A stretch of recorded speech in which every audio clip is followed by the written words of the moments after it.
এটা তো কারোর মৃত্যু তো সবসময় দুঃখজনক।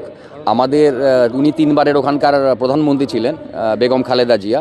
তো আমি কোনো বক্তব্য বলার আগেই ওনার আত্মার সমবেদনা জানিয়ে এবং ওনার পরিবারে যারা আছেন তারেক রহমানজি সবাইকে সমবেদনা জানিয়ে যদি আমার কিছু বলতে হয় তারপরেই আমি বক্তব্য আরম্ভ করব।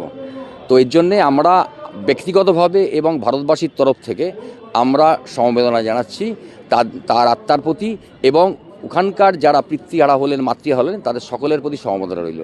আমরাও সাধারণ নাগরিক হিসাবে আমাদের সনাতনী সংগঠনের পক্ষ থেকেও আমরা গভীর শোকাহত।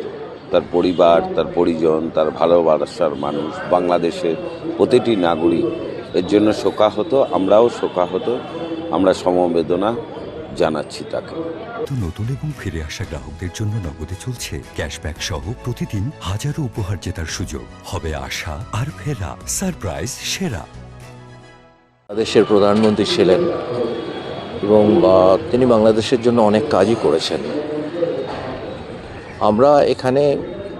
আমরা কলকাতায় এবং ভারতবর্ষের লোক হিসেবে আমরা অবশ্যই তাকে শ্রদ্ধা জানাবো এবং শোক জ্ঞাপন করছি।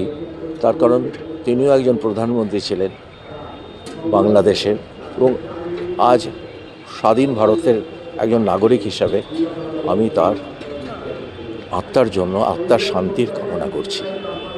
আমিও তাদের সাথে একমত এবং আমিও খালেদা জিয়ার প্রতি আমার যে শ্রদ্ধার্ঘ সেটা আমি নিবেদন করছি।